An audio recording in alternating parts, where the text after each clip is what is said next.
आप कह रहे हैं कि हम तो मुसलमानों की लीडरशिप देने आए हैं, हम मुसलमानों की पार्टी हैं, इसका मतलब हिंदुओं का वोट नहीं चाहिए आपको?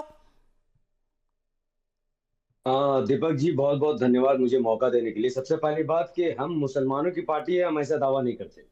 मुसलमानों के अरे साथ गलत ओवैसी हो रहा है, साहब ने इसीलिए हम साफ साफ मुसलमान कहा, बोल रहे हैं। भाई एग्जाम्पल, हम मुसलमानों की मैंने लीडरशिप को मुस्लिम आगे बढ़ाने के लिए लीडरशिप की आए हैं। उन्होंने बात की सर। दीपक चौरसिया जी, उन्होंने मुस्लिम लीडरशिप की बात की, इसका मतलब हमारी पार्टी मुसलमानों की पार्टी नहीं हो जाती है। मुस्लिम लीडरशिप का हाल ऐसा है कि ईद का दिन ममता बनर्जी मुसलमानों के पास जाती है और ईद के मौके पर भी वो मुसलमानों को बीजेपी से डरा रही है।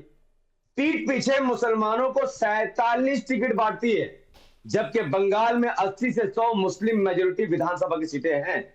तो जब आप एक तरफ मुस्लिम की आदत को खत्म कर रही हैं और एक तरफ ईद में आप डरा रही है मुसलमानों को, लेकिन हमारा ऑब्जेक्शन देखिए सिर्फ टिकट का नहीं है।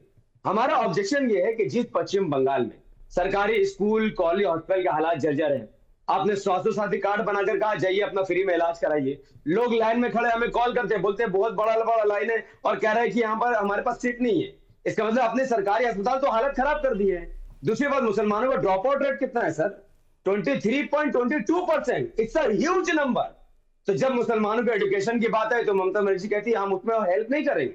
हम पल्लू ओढ़कर कहेंगे अल्लाह ओ अल्लाह हमें क्षमा कर दे। हमें ये सब नहीं चाहिए।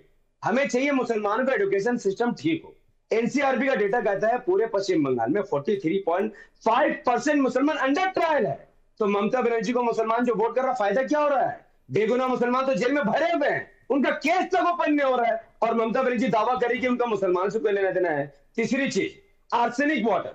मुर्शिदाबाद मालदा जहां मुस्लिम बहुसंख्यक इलाके हैं, वहां पर लोग जहरीले पानी पी रहे हैं। उनका जो 210 मिलीग्राम पर लीटर उसमें पाया गया है। डब्ल्यूएचओ बोलता है कि जहां पर 10 मिलीग्राम हो वहीं पर चलेगा। तो आप मुसलमानों को जहरीला पानी पिलाओ, मुसलमानों को जेल में भरो, मुसलमानों को एजुकेशन सिस्टम पर ध्यान न दो, मुसलमानों को टिकट काटो और फिर ईद का दिन जाके बोलो आप बीजेपी से डरो, आप हमें वोट दो। तो ऐसी राजनीति को इमाम अपनी जूती परखती है। हम लोगों को जगाने और उनको बार बार कह रहे हैं सावधान हो जाओ, ममता बनर्जी का मुसलमान या इस्लाम से कोई लेने देने नहीं है। अगर ठीक वो है। आपको स्कूल कॉलेज हॉस्पिटल नहीं दे सकती, साफ पानी नहीं दे सकती, तो आपको उनको वोट नहीं करना चाहिए। That's it. और हम डेवलपमेंट की राजनीति वेस्ट बंगाल में कर रहे हैं, इससे किसी को दिक्कत नहीं होनी चाहिए।